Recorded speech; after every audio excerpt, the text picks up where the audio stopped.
সকাল সকাল আবার বেরিয়ে পড়েছি আমাদের কাজের উদ্দেশ্যে। আর এটা হচ্ছে বজবজের রোড সাইড, যেখানে আমরা কাজ করব সেই রাস্তার লোকেশন।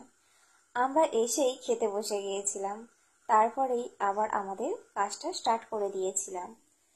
এখানে একটা পটচিত্র স্টাইলে ছবি হচ্ছিল, আর এটা হচ্ছে বাইরের লোকেশন যেখানে কাজ হচ্ছে।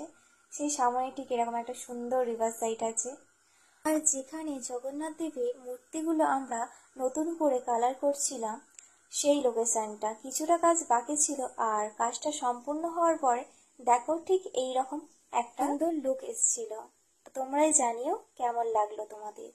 আর তারপর আমরা টিফিন করে নিচ্ছিলাম একটু, আর তারপর আবার কাজ স্টার্ট করে দিয়েছিলাম। এদিকে আমার বান্ধবী ভিডিও করে দিচ্ছিল আমার। আর এতটাই কাজ আমাদের হয়েছে এক পাশে রথে। আর এই ছবিটি তোমাদের কেমন লাগছে সেটাও কমেন্ট করে জানিও। তারপর আমি একটু বিভিন্ন অ্যাঙ্গেল থেকে ছবিটি নেওয়ার চেষ্টা করছিলাম আমার ক্যামেরাতে। তো জানিও কেমন লাগলো তোমাদের ভিডিওটা।